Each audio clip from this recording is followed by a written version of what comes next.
Hello, beautiful family. I just had one of the most beautiful experiences in my whole life. And I was saying to a friend, I live a very magical, damn beautiful life. I'm constantly in paradises, and so the bar is high for beauty. To put into context, last night I sobbed in my bed. I cried so much, missing my dad and thinking about the fact that it's almost been a year since he died. But it feels so crazy that it's almost been a year because it feels like it was yesterday, and I still can't believe it at times. And I just cried and cried and cried and cried and cried and cried and cried. And I woke up and I didn't have a really good night's sleep, so I wasn't feeling really good. And I woke up and I had no energy and a sore throat, and I was very sensitive, probably premenstrual too.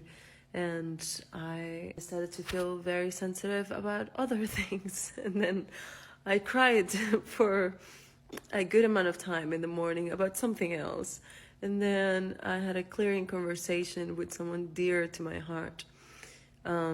We both had hurt each other, and this is a sister of mine, and we jumped on a call and we were clearing and talking, and we both expressed what we felt. And then we ended up, there was a point where I just started laughing like out loud. And I said, I'm so sorry that I'm laughing, but I just think that we're both so silly, and we've been so silly, and I'm so sorry. And we just started laughing, and then we both started crying. And anyways, all of that happened. And then I said, of course, I want to go to the ocean. The ocean always makes it better.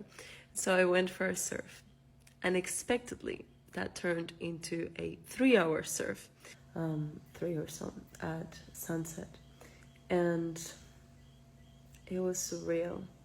It felt like the biggest gift. I'm also leaving tomorrow here, so it felt like the biggest farewell gift ever. There was a moment where I just wanted to bow down to the goddesses and gods, to the ocean, to creation, to existence, to whoever channeled the design of surfing or invented surfing, to everything. I was just so touched by the beauty. I wish I could have captured it. The sun started to hide behind the palm trees, and the sky became absolutely yellow. And then you could see the black palm trees against the yellow sky. And then the moon started to rise, and then the sky turned pink. And then when the sky started to turn dark, all you could see were the silhouettes of the palm trees and people laughing in the shores of the water. And all of that I got to witness while surfing waves from my board, just with a bikini in the warm waters. And it was so magical, and it brought so much joy and gratitude and ecstasy to my being. And as I got home, I was reflecting on how different this morning was and last night was. And I wanted to share this because oftentimes we want to avoid those denser, or it wasn't even dense really for me, but those more uncomfortable, let's call them, emotions. We try to avoid the grief, the sadness, the feeling of missing someone, or anything that doesn't feel just light and joy-filled. And we get to remember that we are vessels, we are conduits, we are channels for emotions and energy to flow through.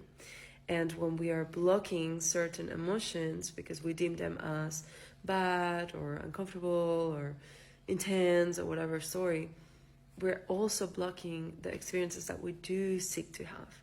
The pleasure, the joy, the gratitude, the love, the ecstasy, all of the different things that we do, the yummy ones that we do enjoy experiencing.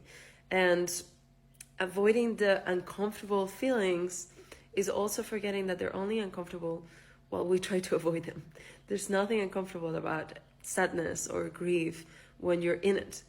When we're in it, we're just present to the experience. It just is. And so this is the work for all of us, and particularly for women that want to tune into their sensuality and be more in their feminine, and open up to more levels of pleasure and availability to your own radiance, to your aliveness, to the juiciness that it's you and the juiciness that it's available to you.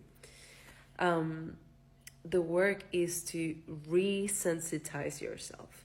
Every time we disconnect from ourselves because we don't want to go somewhere, I don't want to go there, I don't want to feel that, we're resisting life, we're resisting ourselves, we're resisting our present experience. If grief is here and I go, I don't want to go there, I don't want to do grief, I don't want to do sadness, even though it's here, what I'm doing is I am desensitizing myself. I'm disconnecting from what is within me.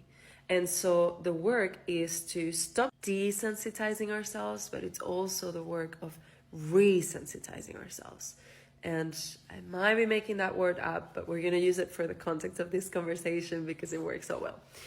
To resensitize ourselves means to become sensitive again in a world where it's so easy and we have been so used to disconnecting and desensitizing from our own experiences in our bodies, but also what's happening in the world, because sometimes it is a lot.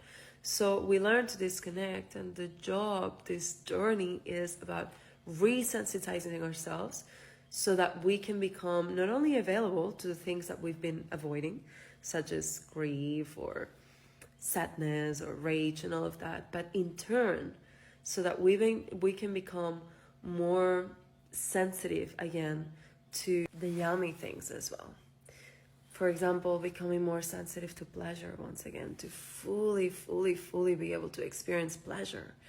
Becoming more sensitive to magic. Becoming more sensitive to beauty. Becoming more sensitive to our own intuition and learning to hear her and trust her.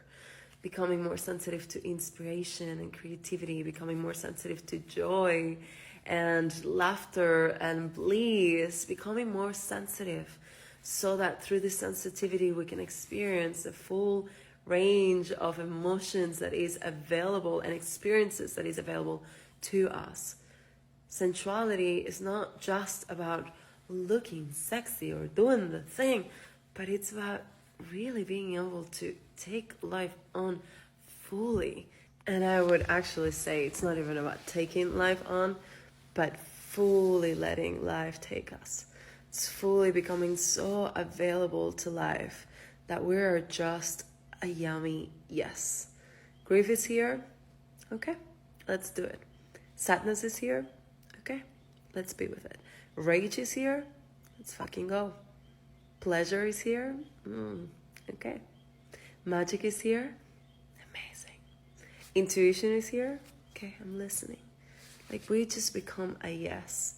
We become a yes. And this is the work also of the feminine. We're so used to go, get, do, hustle, push, force. And to find ourselves later in this position where we are yearning to be led and taken, and we get to learn to become available to be led and taken by life and by God first and foremost. Whatever version of God that is for you.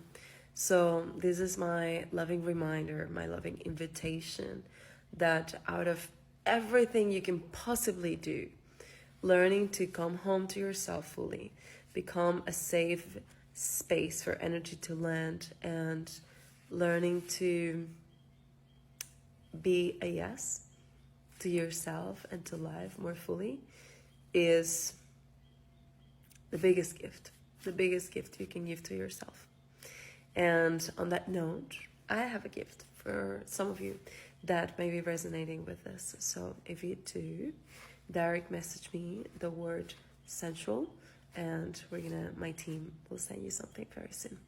Sending you so much love, and would love to hear in the comments whether you have questions or something has landed for you. Let me know.